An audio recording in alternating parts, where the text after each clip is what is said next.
Welcome to Decaf, a weekly podcast by the Beacon Center of Tennessee. We have got a slightly altered setup today in honor of social distancing. Yeah, not honor of, but because of. Because of social distancing. I have not seen Mark in a solid week.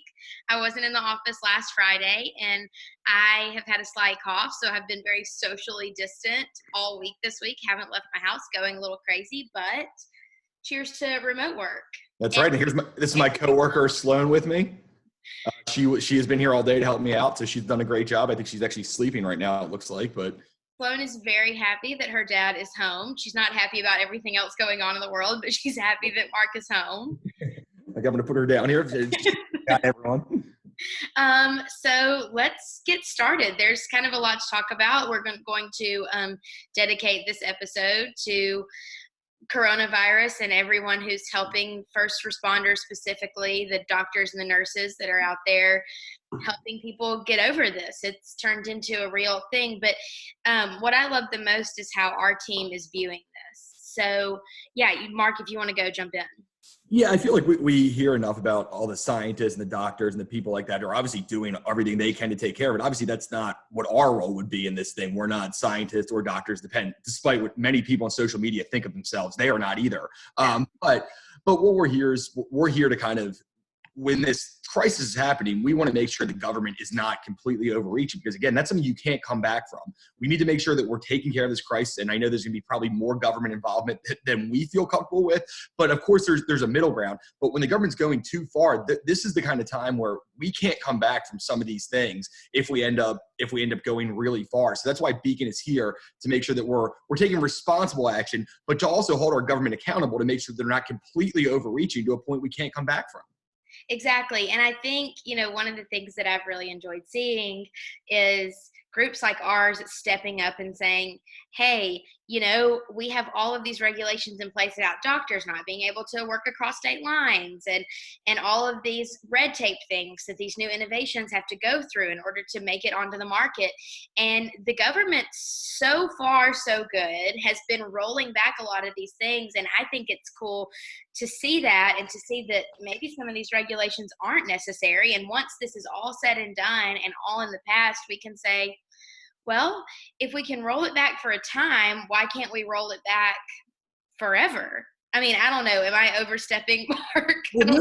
I think when you think about that, that's also what we need to think about from the other side. Like, the people who want socialism are going to say, well, if we're rolling back these things now, maybe we'll do this forever. So I think that we kind of, both sides, I think at this point we need to make sure we're coming together and we're realizing it and taking steps to make things better.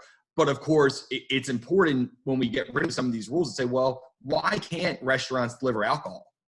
Why can't they do it? But now they lift it. Of course, that's something that's necessary. Why can't doctors go across state line? Because if it's something that's necessary or something they feel is comfortable in a crisis, why is it not comfortable with it normally? So I agree. And that's what we're going to be focusing on. And we're going to try to bring people together here too. Our goal is not to say, oh, all these people are wrong, these people are awful. We want to share some of the good stories and some of the good things happening. We hear enough doom and gloom from the media, from the news, from every time you go online. So we want to share some good stories. And Justin's actually going to be doing a Facebook Live on Beacons later today and kind of talking about some of that stuff. Yeah, and if you go to our page, we've shared some of these good news stories. We shared one last night about the Kroger CEO saying that there's plenty of food in the supply chain. They got 150 shares too, and that's Justin. Justin sent that to us, so he gets credit. But it shows that people have a yearning to hear these positive things. Yeah, it's like that Mr. Rogers quote. I don't know if you're familiar with it, Mark, but I grew up watching Mr. Rogers, and he has a quote where he said that anytime he would get sad when something terrible was going on, his mom would tell him to look for the helpers, because there's always people helping. And I think that we're seeing that now more than ever, especially in Tennessee, where we had the tornado and now we have this health pandemic. We're seeing people helping at an unprecedented rate. People are really coming together, and I'm really enjoying seeing it. That's good. The only Mr. Rogers I know is Kenny Rogers, so I'm not sure. I never watched that. I never watched his show, the Mr. Rogers Neighborhood thing. You should. I think I'm a little bit old now, right? You're a little old for that now, yeah. So while we're on the topic of what we're doing, let's talk more in depth about some of these free market solutions. One of the things that Beacon has been looking at for years and years is certificate of need reform, and now we're seeing that come to the forefront more than ever. So over the last few years. Why don't you explain what certificate of need laws are? because they're kind of complicated. Yeah. So without getting too into the weeds, what certificate of need is there's a board appointed in each state that has these laws that determines whether or not a hospital or a healthcare facility is needed in the area for which they're applying. So let's say that you live in Jackson and you want to open a standalone emergency room to help more people access care. In order to do that, you have to fill out an application and go present in front of the certificate of need board, and they will determine whether or not you are allowed to open your facility there. And the board is made up of competing hospitals a lot of times, right? Who like they would not have an interest in them opening up. Right. Ron actually did a really great blog post about this not too long ago. I think we submitted it to some newspapers too, where he compared it to there's a McDonald's, a Popeyes, and I don't know what else has good chicken sandwiches. Well, that sounds like my dream neighborhood, wherever that is. But. There's a McDonald's and a Popeyes in this neighborhood, and Chick-fil-A wants to come and open in that neighborhood. But there's a board of these existing fast food restaurants that say whether or not Chick-fil-A can open, and they say that they can't. That's kind of the same type of dynamic that we're dealing with here. It's ripe for corruption.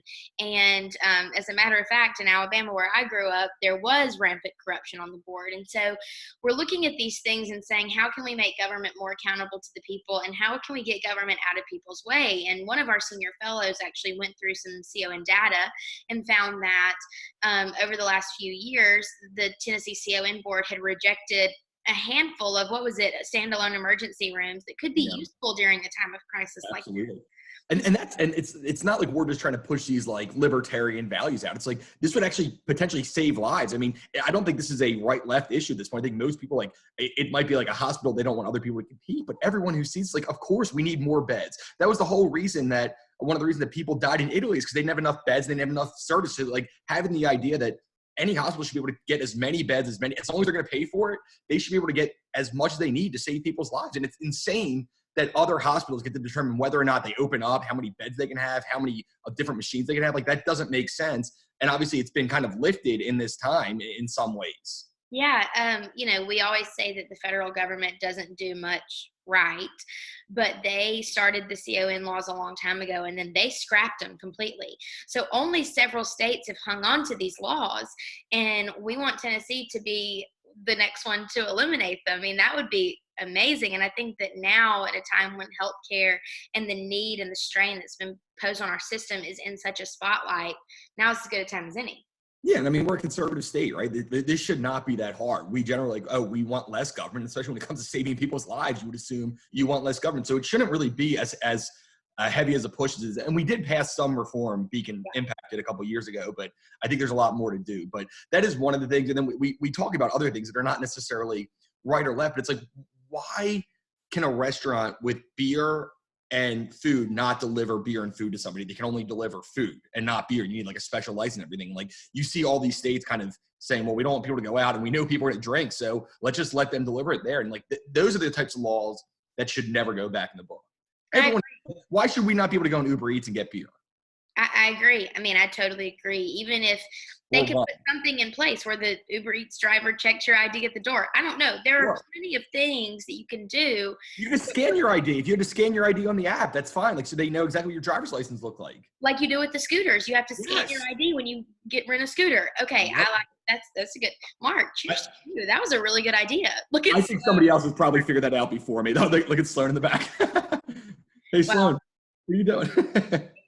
This is the glamour of working from home. So there are a lot of solutions like that. We have been talking to policy leaders from across the country, different states whose governors and legislatures are doing different things to act on this. We've been talking to policy leaders from all over the country and figuring out what's working in other states, what could work in Tennessee, where is Tennessee leading the charge on certain things, and how we can implement these policies that are crucial in a time of crisis at all other times of the year, so that if something like this, God forbid, if something like this ever happens again, we're already prepared for it. That's right. So let's talk about also, since we were talking about alcohol delivery and food delivery, there are a lot of small businesses right now that are hurting. I know that day one of quarantine, I really got sad for my favorite restaurant, Burger Up. They had one location that was annihilated by the tornado, and now this is hitting, and they're having to close their dining room. And I've been ordering on Postmates like it's my job. I mean, there are a lot of small businesses that are hurting. My favorite coffee shop in Colorado can't have patrons in their space, but they were offering free shipping on coffee beans. There's a lot that you can do to help. And a lot of people aren't as lucky as we are. I mean, I think we have to say that, of course, it's possible our fundraising goes down, but we still have jobs and we're able to work from home. When you are a bartender or a waiter, or you can't work from home. And if you're going in, even if you're not unemployed technically, if you're going in, there's only 3 people there and you work generally on tips, that's tough to do. I went to the barber shop the other day, and my barber, Monty, told me that they're paid contractors in a way. So like he can't lay them off. And if they only gave unemployment, they can't get that because they're not actually employees of the system. He's like, I'm so worried about these guys because they have a family and they can't go a week without a paycheck. So there's a lot of people who are impacted, and we have to do everything we possibly can. I mean, of course, I'm sure there's gonna be bailouts and other things that we won't talk about at this point, but like there's things that we can do.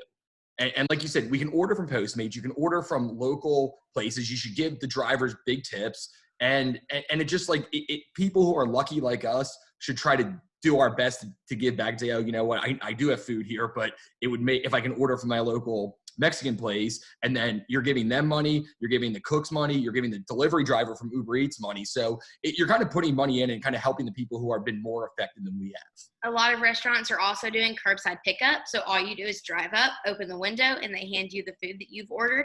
There's also a lot of GoFundMe accounts for bartenders. There's like a bartenders fund that people are just throwing money, a little, whatever they have, they're just throwing a little bit of money in there, but a little bit goes a long way at a time like this. There are a lot of like foundations and things that are doing small business loans. I saw one just the other day, a Nashville small business. If it's owned by a woman, they are helping women, small businesses. There's all kinds of stuff out there that we can do to be helping during this time, because we are all in this together. I mean, we're all trapped. We all don't know what's happening next. We all don't know what to prepare for. And so the best thing we can do is just love on our neighbors and help them. And let's also think outside the box of just restaurants and bars. Those are important. But like, there's a lot of, I mean, my dad owns a trophy shop and he's getting killed right now. I mean, basically all these tournaments that he did trophies for are canceled. He doesn't have any money. His employees have to be not work from home. And it's things that are outside of just restaurants and bars. It's every basic locally owned business. I mean, I'm sure a furniture store is closed. They can't sell furniture. So think about it from that lens too. It's not just food. That's the easiest thing we can do. But if you're saying, oh, you know what, I want to get a new dining room set at some point, and I was going to get it summer, maybe get it now, because they need the money more now than they will maybe in 6-7 months. So I think we should all think through that lens if we can afford it. If there's something that we want to do and have the money to do, but have been waiting to, maybe this is the time. So I think it's just a good thing. Now's the time to put together furniture, to paint a wall, to do that home project. Well, don't tell me I need to paint a lot of these walls, but I've not done anything of use so far. Well, I think I'm going to hang some floating shelves this afternoon. I mean, there's plenty of stuff that we have time to do now that we're at home. This is my day one work from home though. So this is new to me. I'm still enjoying it. You've been there for like 5 days. So I feel like you're kind of maybe going more stir crazy than I am. I'm going absolutely insane. Yeah, let's talk about what let's get real for a second. Yeah. So I hung out with my mom this weekend. I got back to Nashville and I started coughing and I panicked.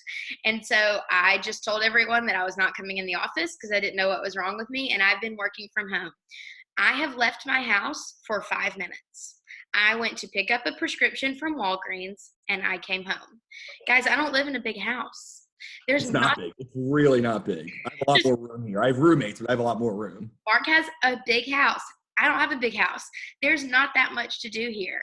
Working from home, even for the most introverted among us, working from home becomes a struggle at some point. Yesterday I was alone. So yesterday I was doing a call and I had a circuit in my house where I would walk out the front door, do a lap on the front porch, walk through the house, do a lap on the back porch and come back in. And I was just doing that circuit, burning a hole through the floor. This is not for the faint. Probably there's something wrong with you if any of your neighbors saw that through the window. I think I'm absolutely insane. They would be right, but... Well, Justin, our CEO, told us that to keep this coronavirus away, we need to drink scotch and have a dance party. Well, I have tried that. Didn't, still coughing. Don't know what's going on, but that didn't work. You're going to keep trying, but it hasn't worked yet. Keep trying, absolutely. But working from home, I was actually texting with Justin last night, and he said day one into the social experiment, and it's not working. It is tough. And so there's a couple of keys that people say, and I didn't follow them per se, but like they say, I've read a couple of people say you should dress like you were going to work. You can see here, I have sweatpants on, so not exact jazz flippers. Yeah. So I haven't exactly dressed like I'm going to work, but I did shower and I put on a polo shirt. So that's better than nothing. But I do feel you get to get in that mindset, and it's hard. I see my roommates who like one of them works remotely all the time, and he works from a couch, and that works for him. But like for me, it's like I need to have a table or a desk or something. I don't have a desk, so the kitchen table is close enough, because otherwise it really is hard to stay focused and to be as effective. You almost need to kind of put your like mindset in like, here I am, let me sit down and do that. But I've enjoyed it it's only been about 2 hours. I've enjoyed 3 hours, but I've enjoyed it so far. I've enjoyed it too. It's hard. One of the things that was in our guidelines of working from home that was like a best practice is really separate work and home, because when you are working from home, that line gets blurred. And so, I'll be sitting at my kitchen table for hours and hours, start boiling pasta and come back and start working. And I realize it's 6 o'clock.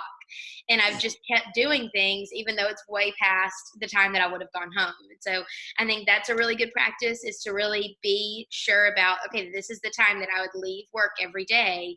I'm not just going to keep doing things just because I'm doing them. Yeah. I don't know, Mark, what else? I mean, I actually like the idea of having dogs. Like I could take her out once or twice a day, and like that's kind of my get out and walk her and do all those things. And then if you're working, she wants to like lay on your lap, it's usually okay. I looked at short-term fostering for a dog. I didn't get one, but I did look at short-term fostering, which would be pretty rad right now. I don't know. I might come steal Sloan from you in a few hours if I'm going. I'm locking my door. I know you won't leave the house, so I feel comfortable you will not do that. But I'm not leaving the house. I'm not going to risk anyone's health. Also, before we go, I need to read this tweet that Soto sent me, which I think it goes back to our initial point. Is like, I feel like 3 days ago, they're like, oh, in a crisis, everyone's a socialist and there's no libertarians in a pandemic. And then it said today, oh, wow, we need to suspend occupational licensing restrictions, stop all enforcement of petty victimless crimes, and legalize restaurants selling cocktails to go for home deliveries by Uber drivers. So Soto sent me that. It's like, it's funny because that's like 3 days ago, like everyone's a socialist. And now it's like, well, everyone's kind of a libertarian now in these ways. So it's just interesting the way things have changed as this has gone on. And I think that just goes to show perspective. What I don't know what that quote. I'm going to totally butcher this, but it's like, if you're 25 and a conservative, you have no heart, and if you're 50 and you're a liberal, you have no brain. I think that's like it. I mean, it's something like that. But that you butchered it. It was a Reagan quote. Yeah, totally butchered that. Same idea. But we're talking about perspective here, and with age and with time comes perspective, and with a crisis like this comes perspective. And so we start to see what the role of government is, what the role of the people is, what the role of our neighborhoods are, helping people out, staying safe, trying to make life easier for people. And I think that the government, as of right now, is doing everything that they can to make life easier for people. And so why isn't that something that we do all the time? Yeah, and maybe a little bit too much in some aspects, but I think this has allowed us to kind of get rid of, hopefully this will maybe unite our country in a way that we get rid of some of this left-right stuff and all the arguing about Trump, anti-Trump stuff. Say, okay, we can come together. Like, I mean, for what it's worth, whether we disagree or agree with Trump's, what he's done so far, Representative Ilhan Omar from Minnesota said how great of a job he's doing. It's like, and I never thought she would say a word about him positive, and like she has said that. So even though we might not completely agree with everything the president's doing right now, we can look and say, well, look, we're coming together, and we can, this is maybe the time that we can stop fighting, stop yelling at each other, and stop worrying just about the next election. Be like, let's come together and show what we really are, not what the media portrays this like big issue, this big fighting between the right and left. It's like, we still have a lot in common, and we still are good people, and we still care about each other, whether or not you are a socialist or a libertarian. Like, we still do care about each other, and let's try to find solutions that kind of, we can compromise some people's positions to make our world better. I'm going to leave it at that because I love when Mark gets on a soapbox and I agree with everything he says. So Rare. rare, very rare. Thank you for watching. If you know of any solutions that are going to help small businesses, leave a link to them in the comments on this. We would love to be able to share them with people that we know who are hurting. And if there's anything that we can do for you, please let us know. Thank you so much. And wait, real quick, if we can like raise like $200 from this, let's try to put a fundraising like for Beacon. Okay. Because of course, if we raise $200, Sloan will do her own video for everybody. And Sloan is been hilarious, and I've spent a week with her before, and I just love her. So let's do it. It's worth the $200. So if you donate and we get to $200 total, Sloan will do a Sloan video for everyone. And we will donate that $200. We'll do something really cool. Yeah, we'll do something cool with it. Yeah. Yeah. All right. Thanks for watching. We'll talk to you next week. Stay safe.